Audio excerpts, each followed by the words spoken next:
Hello, everyone. I hope you're doing well. Um, I just got. Okay. I watched Spider-Man: Brand New Day yesterday, and I needed a couple hours just to think about what I saw and just kind of let it sink in before I did my review. Um, I wanted to be I think, um, as informed as I could be. I wanted to give you guys a really good review on this because I found that there's a lot of reviews out there that I feel some are, I think, valid, but some I feel like are just, people just being too over critical over this film. But yeah, full spoilers ahead. So if you haven't seen the film, go watch it. Come back and then listen to the review. Or if you don't give a shit, go ahead and it's totally up to you. But I will say by starting off, I think, being a Tobey Maguire fan, I think Tom might actually be of like one of the best Spider-Mans out of the three. I think this film has solidified him as the Spider-Man. He has done such a wonderful job at creating both Peter Parker and Spider-Man at the same time. He has the wit of Andrew Garfield and also I guess, the likeness of Tobey Maguire, and he's a great blend of both, I think. And he does such an amazing job in this film. Um, Destin did an amazing job directing this film. The visuals of this film, I will say, some of the visuals to me personally felt a little bit choppy. You could tell like the CGI was a little bit off. Like the swinging was great, but the CGI, like I feel like I don't know why, but they kept showing New York City as kind of like a grayish with like a little bit of sunlight area. Like I don't know if anyone noticed that. Every scene was most of the major scenes were kind of in like the sunset or the darkness, and I just felt like I don't remember New York being like that. Like, you know what I mean? So I felt like that was a little bit off sometimes. I was just like, okay, that kind of takes me out. But they did such an amazing job on the ground, every scene. The tank scene looked fantastic. Like, you knew that was shot in real life and it looked absolutely amazing. The comic book creations or like the recreations of those comic book covers, absolutely amazing. They did a wonderful job there. Scorpion was fantastic.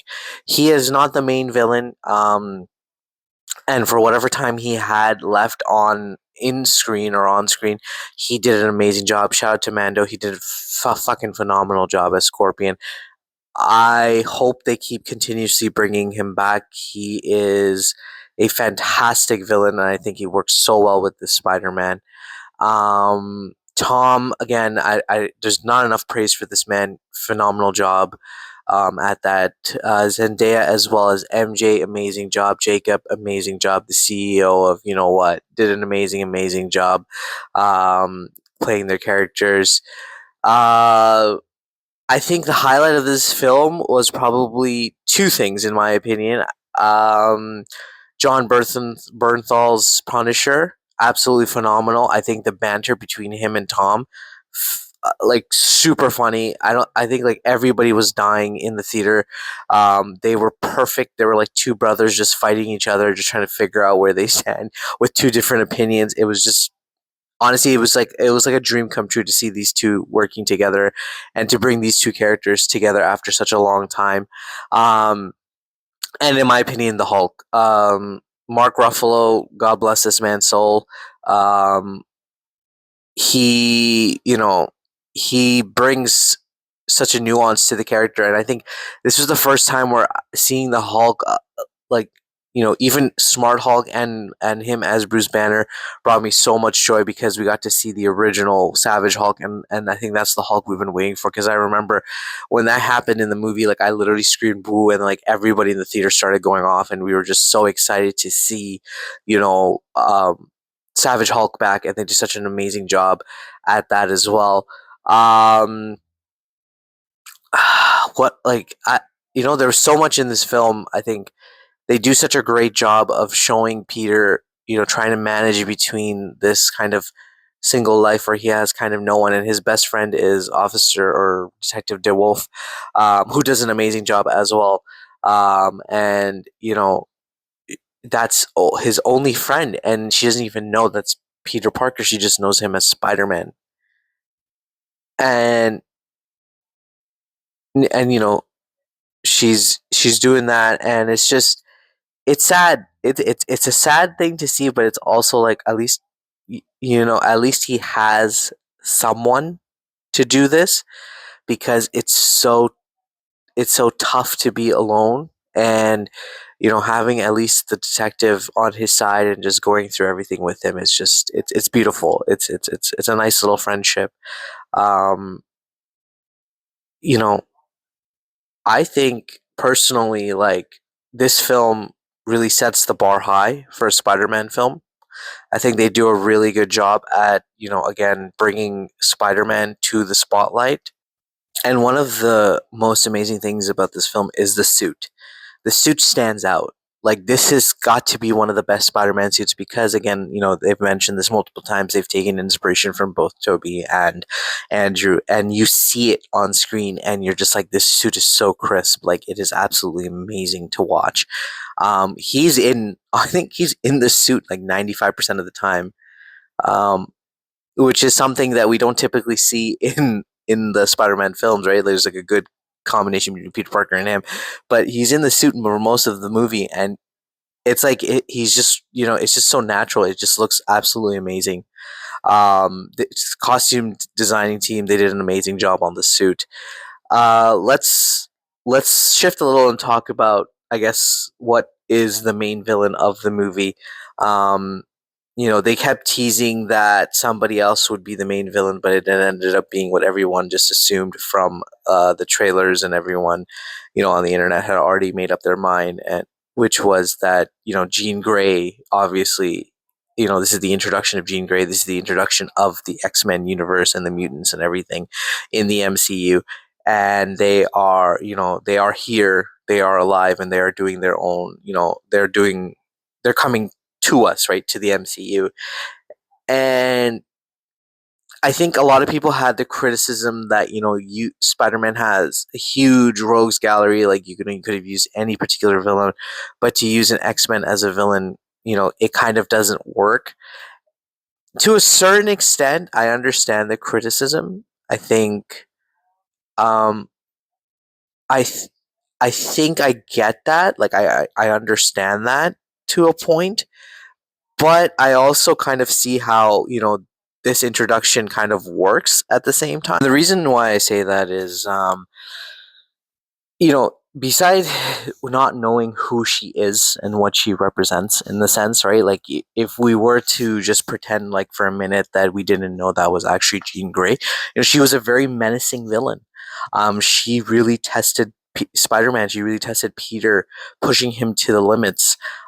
Especially with the scene where she kind of takes over MJ's body, and she, forces MJ to kind of commit suicide in the sense, or like fall down, and like pushes Peter to go all out and, like, save MJ, but also toying with his feelings, pretending to pretending that MJ has remembered everything, and it's sickening. It is disgusting, right? And I think Peter calls her, like, you're a sick human being, or you're a sick person, or something like that. I can't remember the exact line. Like, he goes all out, and he's just like, this is disgusting. Like, how could you do this to me?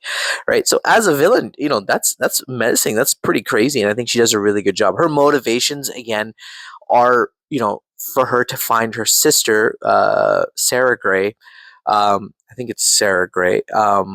But the reality is that, like, we don't know that until, like, a couple of further into the movie, what her motivations are. But up until this point, it just feels like she's looking for something called VMAX, which could be like mutant enhancement or something of that sort, or like a facility or something. So we're not really sure what her motivations are, which I think they don't you don't see that in the trailers or anything that kind of hint at, like, her motivations could be to save her sister, who, again, in the comics is apparently just a human that doesn't really have any powers or anything.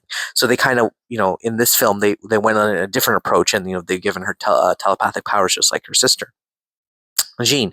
And again, as a villain, if we didn't know who she was and what she's supposed to be, I think she does an amazing job. I think Sadie Sink plays the character to the T, And if you've known Jean, if you know the character from the comics, TV shows, movies, whatever you want to, reference, she is very strong-willed. She is very strong-headed, right? And she'll do whatever it takes to protect the ones that she cares about. So like this isn't that off-brand from her, from who she is, right? I think my biggest thing knowing that it was Jean Grey was that like I was expecting some sort of reference to the Phoenix, but it feels like she's still learning her powers and she's still gaining that that what do you call it, the skills that she needs. Again, I know the Phoenix, there's a lot of iterations. Some iterations are it was already within her, and then the other iterations are it's from space and all of that stuff. But I thought they might make a little bit of a reference, but they didn't, and they kept it. But they were just showing that like in the film that she's still unlocking her power, she's still unlocking her full capabilities, and we got a taste of it in the film when she sends out that kind of 1 kilometer radius like mind control thing where she pauses everyone for a minute or a couple of minutes, right? So she we can see that she's turning into the powerful telepath that we know and love, or hate, depending on how you stand. But I think as a villain, like it kind of works. But again, I also do agree with the fact that we did have a lot of villains. You could have used different villains. This is a Spider-Man film. X-Men should have had their own kind of introduction. What could have been interesting was that she was the villain maybe for the first half of the film, but then she turns out to be kind of the hero, right? Like, she changes sides and she joins Spider-Man to fight the ultimate villain, who could have been anyone, right? There were so many theories out there. I forget which other villains people were saying that potentially could be in the movie. So there was a lot of room for that, however, but I think Kevin's whole thing, or like MCU's whole thing right now, is how do we introduce the X-Men and how do we bring them in cleanly? And I think this was probably this wasn't their only option, but this is the way that they wanted to go ahead with it. Which again, I I'm not overly excited about, but I'm not overly like disappointed by it as well. Like like I'm not like, oh my god, this is such a terrible idea, but I'm like, you could have maybe switched it up a little bit. Um, and then there was that little switch up where the real villain was the DoD, which was obvious. We kind of saw that coming. Again, humans experimenting, always they're just always doing some shit that they shouldn't be doing, as per usual. Always threatened by power, which is again, from a human perspective, I do understand that, but you also do have to understand if there are good people who have powers or are trying to save you, like you should put your faith in them. At least give them that trust level to let them fight for you, right? And then if all else fails, at least you'll have those fail safes. But to go against good people, like it's absolutely crazy, and just assume that everybody with powers is bad. Like that's what the DoD was kind of assuming, that everybody with powers were bad. Like Sarah and Jean, they had nothing to do. They were just two kids who were homeless, I guess, in the sense, and didn't have a mother and whatnot. And they were just trying to figure out their own way. They weren't doing anything crazy. It's not like they were like, robbing banks or something. Then I would understand. But they were just children, just trying to figure out what their place in the world. And it was just very sad to see that that was the case. Um, what like there's so much to talk about, I guess, but you know, I think in regards to the villain, I think that's all I really have to say. Like, I think Sadie Sink did a really good job as the villain of the film.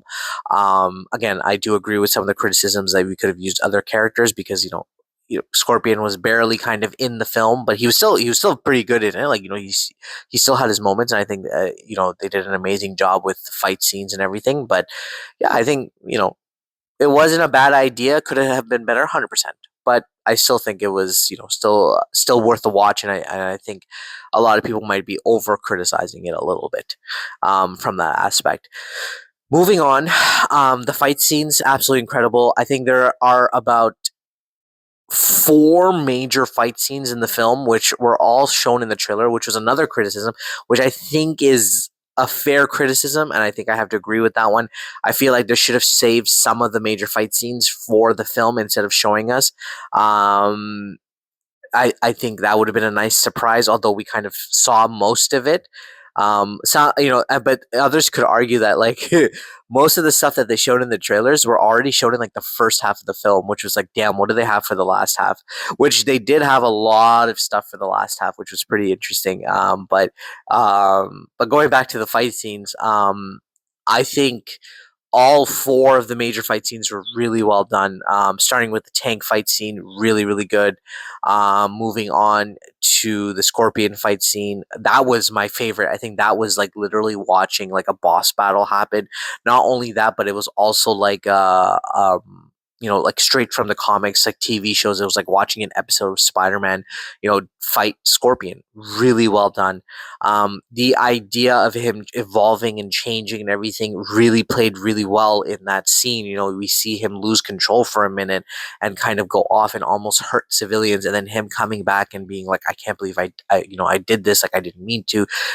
Like you could see the struggle between Peter and Spider-Man in that sense, fighting off these new emotions, these new powers that he's gaining, and he doesn't know how to control it, right? And again, they do a really good job of showing that, like, he is not in control. Like, when he first gets the powers and he tries to use the chip, and then he does, his organic web and all of that stuff, and like, the heightened senses and everything is just getting to him. And you could see that, like, he's been fighting himself, right? And it's a good iteration of showing, like, you have to kind of accept who you are as a person, in order for you to flourish, right? In order for you to kind of be the best version of yourself. And in this film, he's trying to suppress these powers because he thinks they're too strong, or he thinks that he can't handle them, and they send him in like a rage or something, and he's changing. And I think a part of that is because he doesn't want to let go of his old self, right? He doesn't want to let go of his old memories. He doesn't want to let go of everything that he's been through. And he doesn't want to change anymore. He just likes to stay the way he is because there has been so much change in his life. And change for Peter, especially in this point in life, is it's hard. Like, he's living alone. He's a bachelor. He has no friends. He's watching his friends grow up, and 4 or 5 years have passed, and he doesn't even know what to do anymore.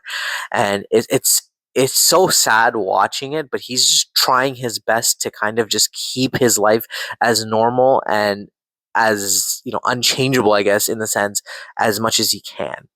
um Continuing on, with all of that, I thought a lot of the scenes with MJ and Ned, and the scene where they're just kind of chilling and like going back, and like it felt like going back to the old times and whatnot. It was absolutely amazing. MJ finding out his secret, trying to remember who he is and whatnot. In the Right off that scene, when they're in the boat and they're talking to each other and they're kind of doing that whole thing where MJ's like, I don't remember. I could tell.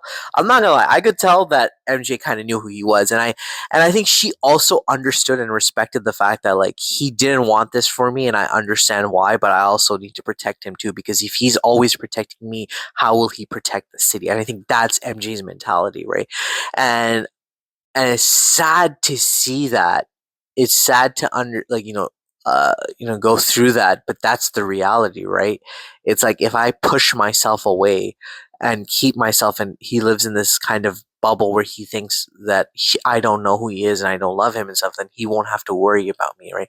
And he'll be able to protect the world because that's his duty, that's his responsibility. And he writes that in the letter too, probably, right? Again, I don't remember the full letter, but he also explains, like, this is my responsibility to everything, and he understands, and he explains that to MJ too, like, I needed to protect you, right? So she gets that, right? And her playing it off, absolutely genius, I think, as MJ is doing what she does. But those little scenes, him finally meeting Ned as Spider-Man and all that, it's just fun. It's a lot though, but it's fun. And I think that's where the movie kind of slows down a little bit too much. Um, because it's 2 hours and 45 minutes, or 2 hours and something minutes, you kind of feel like, I understand when people were like, I feel like the movie is a bit too long, because they did put in a lot of scenes where it was just like story, more so, right? And it was just like fun little moments, right? And I can understand that that might be a little bit dragging at a point for some people. Like, even I felt like, okay, let's continue. Like, okay, what's the next step? What's going to happen? What are you going to realize? What are you going to do next? Right. So I think that was a part of the film where I was just like, they could have maybe shortened it a little bit, but I do understand, like, my biggest complaint most of the time, and I'd be a hypocrite if I said this was like that, I wish movies were longer. And I'm glad this movie was long, but perhaps I think what I really want, if a movie is going to be longer, is a little bit more story, a little bit more, action, maybe something like that. But here we got like little moments, right? So I'm willing to forgo that too. Like, I'm willing to forgo that too. I think it was good. But I do understand why people might be like, okay, it's dragging on a little bit. Let's just continue on. Let's get to the story part. I get that. Um, the final scene, or like the final last 10, 15 minutes of the movie, or like starting from the point where Peter arrives at the DOD to save Jean after realizing, oh, you know what? I totally forgot. We totally skipped over the Hulk scene fight. That was an amazing fight. Hulk looked amazing. I'm so happy that he's back. You could tell they try to do that moment in the comics where Hulk remembers Peter because Peter says, "I'm Peter, I'm your friend." Banner, and he thinks he's appealing to Banner, but the reality was he was appealing to the Hulk because the Hulk remembered who he was, and Hulk knows who he is, right? And it's been so long since Hulk, and it kind of shows the division between the two personalities of Bruce Banner and the Hulk. And I think that's why the Hulk lets go and like kind of goes like, no, I can't be doing this, right? And he understands who he is again. Again, his mind has been warped because of Jean, but still, like, he's able to come back and be conscious. But I think that whole scene of Punisher showing up, them fighting, the bickering, everything, the Hulk fight, everything about it was perfect. It, to quote Homelander, it was perfect. Every last detail, perfect. Minute detail, perfect. I think that was one of the highlights of the film, and I think that was done so freaking well. A lot of people say it was Grey Hulk. If you watch the movie, it's Green Hulk the entire time. I don't. I was trying my best to see the Grey Hulk. I could not see him. It was the Green Hulk the entire time. Again, perfect scene, perfect build up. This, like, the whole leading up to the fight, even like the moments where Peter's like kind of just crawling in, trying to figure out everything about it. Spider-Man coded, phenomenal scene, phenomenal. 10 out of 10. That was I think one of the biggest highlights of the film for me. I absolutely enjoyed that scene to the like to the max. Um, Going back now to the final scenes, right? Like to the ending of the film where you have the big fight with the hand, which was done beautifully.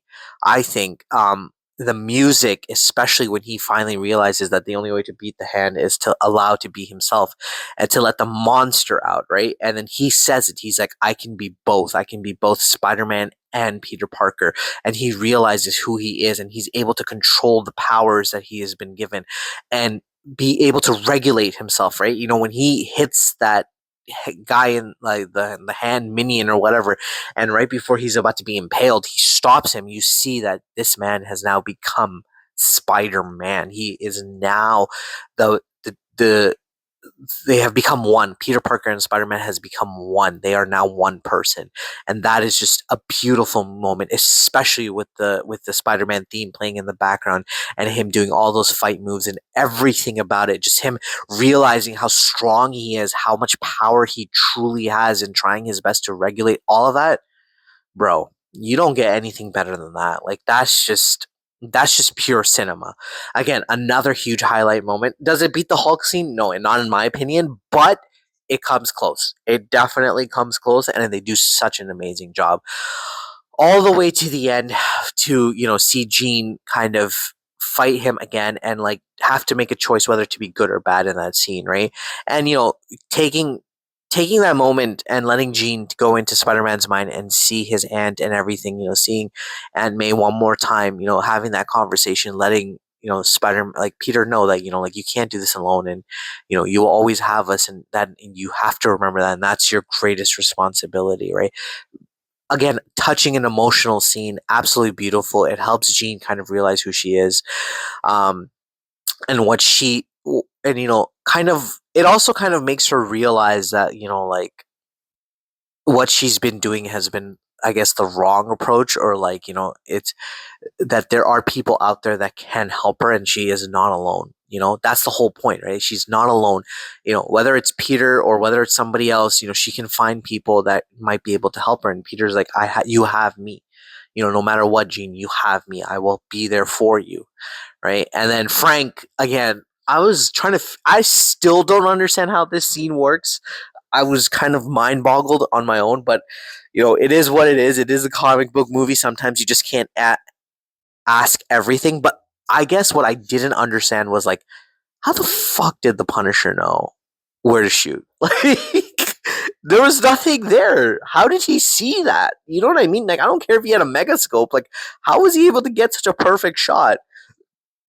Again, no idea how he did it, but he makes the shot. Peter gets shot, um, literally bleeding out on the floor. And I'm thinking in my head, and I'm looking at my brother-in-law and like my friends and everything, and I'm looking at them, and I'm like, oh my god, they're gonna kill off Spider-Man. And I thought that would have been, to me, to me personally, I think that would have been amazing because that's how you introduce the symbiote, right? He rises from the grave because the symbiote heals him. That would have been amazing to watch if that was potentially, a post-credit scene, which we'll talk about as well. But that would have been incredible. But they didn't go down that path, right? You get to see a moment between Jean and Peter where Jean is breathing for Peter to heal him, and eventually that's again another sweet moment because she realizes that at least he tried to save me, and there's still good people in the world. And you see Jean kind of driving off into, I guess, a suburbia type of New York where I believe she's looking for the X Mansion, or so maybe Charles had reached out to her, something of that sort. It would have been really cool if in that moment, like all we hear is like Gene, right? Like a voice. That would have been really sick, right? That would have been really cool to tease Professor X, but I guess it was just showing that she's on her way. She's kind of going there. And then we go back to the hospital. Frank is obviously waiting for Spider-Man and Peter to heal up and whatnot, and he finally wakes up, and they have another cutesy brotherly moment. And then Frank tells him, like, I got an idea. And he walks out, and he's like, yeah, so you just see Peter walking out as Peter because nobody knows who the hell he is, nobody gives a shit, and he just kind of walks out. And then there's Frank just with the mask holding it on, and oh, another moment we got like from the comics is like Frank kind of holding Peter and bringing him to the hospital, right? Like you get to see that in the comics. There's a scene where Frank holds Spider-Man kind of dying and stuff. So that was another nice little I guess flashback or tidbit toward or what's the word I'm looking for, homage to the comics as well. But yeah, like you get to see what Spider-Man means to the people because Frank is in the window and he's just pretending to be Spider-Man. He's giving everyone thumbs up, and Peter's there realizing like, I'm not alone. I have all these people that care for me, that want me to be alive, and like they need me in all of this, and they appreciate all the work that I do, and they care for me, right? It's a whole city, and then the kid kind of looks back at Peter, and I'm tearing up just thinking about it right now myself, and he goes like, psh, psh, psh, psh, and they're all cheering for Spider-Man. And I think that's when a moment where maybe even Tom as an actor kind of felt like, wow, like this is absolutely incredible. I don't know. If I was an actor, I would feel that too because, you know, it's so hard sometimes that you're alone in this world and just to be appreciated. Maybe people don't know who you are or whatnot, but just to know that people appreciate you and they care about you like that, it kind of lightens the burden, right, of the loneliness. And I think that's what it does. It shows hope and like, it gives him the motivation to continue doing what he does because he can see the change that he's bringing about, right? And it's a beautiful scene. It's a beautiful scene. I think it's just absolutely amazing. And that leads into the finale where we see Peter kind of just hanging out by himself and just taking it all in and getting ready to kind of go back to being Spider-Man. We see MJ on top of their school roof holding the Black Dahlia necklace that was given to her by Peter and kind of look into the sunset and also smile a little. Beautifully well done, hinting that she remembered everything as she did. And I feel like when Doctor Strange made that spell, I think he put in a clause where he said that if somebody comes to them or like Peter comes to them, that they will remember who he is if Peter chooses to allow them to remember. Again, wild theory, but it could be possible. You never know. Truly, an amazing scene. And then he goes back to May. He tells May, "I'm not doing this alone. I understand what you're saying. I have my team and everything." He talks to Wolf and everything, and he tells her like that relationship is still going strong and all of that stuff, and they have more of a relationship now. He knows about their her kids and all of that stuff. So you know he's building that relationship, and he understands that he can't be doing this alone anymore. And then the finale where he sees Ned, he shows up to Ned and he says, "My name is Peter." Ned doesn't recognize, even though MJ did say Peter. I totally skipped over the scene right before he left. Peter, be safe. And then he's like, Spider-Man's name is Peter? That's crazy, right?